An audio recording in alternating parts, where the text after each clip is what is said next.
فرماتے اپنے غلاموں کی محفلوں کو رونق بخشا کرتے تھے. اس وقت بھی تو لوگ دنیا سے رخصت ہوتے تھے نا. تو ان سے قبر میں میرے آقا کریم کے بارے میں سوال ہوتا تھا کہ نہیں ہوتا تھا؟ ابھی میں نے آپ کو تفصیل سے بتایا کہ قبر عالم برزخ کی چیز ہے. میرے آقا کریم تشریف فرما ہے اس دنیا میں اور آپ کے بارے میں سوال ہو رہا ہے قبر میں. پتہ یہ چلا کہ میرے آقا کریم جب اس عالم دنیا میں تشریف فرما تھے تو عالم برزخ سے دور نہیں تھے، کیونکہ عالم برزخ میں قبر میں آپ کے بارے میں سوال و جواب ہو رہا ہے. جب میرے آقا کریم عالم دنیا میں جلوہ فگن تھے، عالم برزخ سے دور نہیں تھے. آج اگر میرے آقا عالم برزخ میں تشریف فرما ہو تو عالم دنیا سے دور کیسے ہو سکتے ہیں؟ یارو یہ بات سمجھنے کی ہے کہ میرے آقا کریم یہ عالم برزخ میں ہو یا جہاں بھی ہو، یہ عالموں کی تقسیم تمہارے اور میرے لیے ہے. یہ عالم دنیا، عالم برزخ، عالم آخرت، عالم امر، عالم خلق، یہ تمام تقسیم تمہارے اور میرے لیے ہے، تمہارے اور میرے نبی کے لیے نہیں. وہ اس لیے کہ اللہ نے ہمارے نبی کو تمام عالموں کے لیے رسول رحمت بنا کر بھیجا. نعرہ تکبیر، اللہ اکبر. نعرہ رسالت. کیونکہ وہ تو تمام عالموں کے لیے اللہ نے ان کو رحمت بنایا ہے نا. تو ایک عالم میں ہو کر دوسرے عالم سے دور کیسے ہو سکتے ہیں؟ حضرات مکرم، ہم جس رب کی بارگاہ میں جھکتے ہیں، جس کو اپنا رب خالق مالک مانتے ہیں، اس کے بارے میں اب نہ اس کو دیکھ سکتے ہیں نہ سوچ سکتے ہیں. اب انسان تو اپنی عقل اور اپنے مشاہدے کا غلام، وہ پریشان. یارو کچھ تو بتاؤ، جس سے بندگی کا رشتہ جوڑا ہے، جس کو خالق و مالک مانا ہے، جو معبود و مسجود ہے، جو ہمارا الہ ہے، ذرا اس کے بارے میں کچھ تو بتاؤ. ہمیں تو نہیں پتہ چلتا، نہ وہ دکھائی دیتا ہے، نہ سنائی دیتا ہے، نہ عقل میں آتا ہے، نہ حواس و گمان کی گرفت میں آتا ہے. تو وہ کیسا ہے کچھ تو پتہ چلے نا. تو یار لوگوں نے ہر ایک نے پھر اپنی عقل کے مطابق جواب دیا. کسی نے کہا کہ بھائی وہ ہے جو آسمان سے میگھ برسانے والا ہے. کسی نے کہا کہ وہ ہے جو زمین سے سبزہ اگانے والا ہے.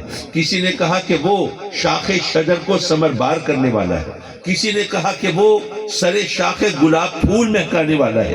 کسی نے کہا کہ وہ سیپ کی کوکھ میں گوہر آبدار بنانے والا ہے.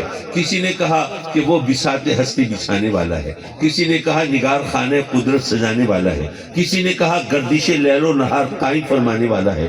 کسی نے کہا وہ خشک و تر کا خالق ہے. کسی نے کہا بحر و بر کا مالک ہے. کسی نے کہا کہ زمین آسمان پیدا اس نے کیے ہیں.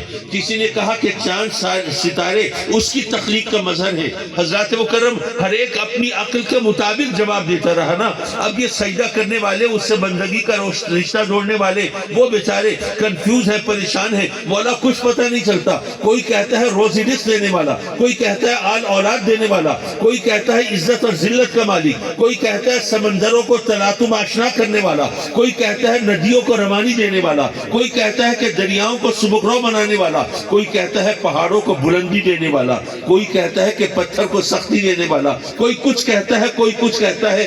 مولا ہمیں پتہ نہیں چلتا، ذرا تو خود بتا دے کہ تو کون ہے. جب بندے نے رب کی بارگاہ میں عرض کی کہ مولا ذرا بتا دے کہ تو کون ہے، تو رب کائنات نے اپنا تعارف کس طرح کرایا کہ پہلے ایک بات یہ سمجھ لیجئے کہ یاد رکھیے کہ جب بھی جس ہستی کا تعارف مقصود ہو، اس کی جو سب سے بڑی پہچان ہوتی ہے اس کی نسبت سے تعارف ہوتا ہے. بھئی میں آپ سے پوچھوں، محمد علی صاحب کو جانتے ہیں؟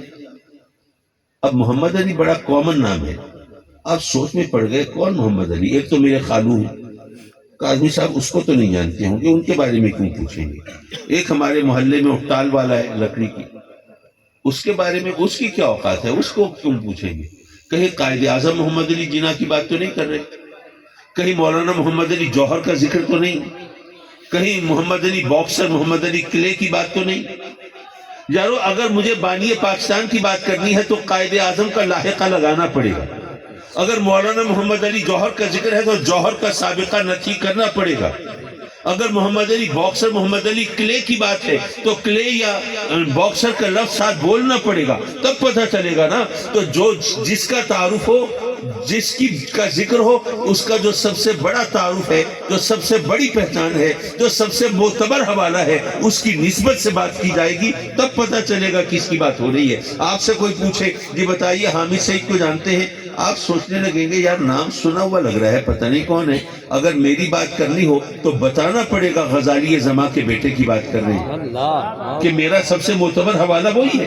اس کے بغیر صرف اس طرح حامد سعید کہتے رہیں گے آپ نہیں پہچان پائیں گے۔ تو اللہ کے بارے میں جب سوال کیا کہ مولا ذرا بتا دے کہ تو کون ہے، تو اس نے تعارف کس طرح کرایا؟ فرمایا هو الذی ارسل رسولہ بالہدی، ارے وہ ہے جس نے اپنے رسول کو ہدایت کے ساتھ بھیجا۔ پتہ یہ چلا میرے آقا کریم صلی اللہ علیہ وسلم اللہ کا سب سے معتبر حوالہ ہے، سب سے بڑی پہچان ہے۔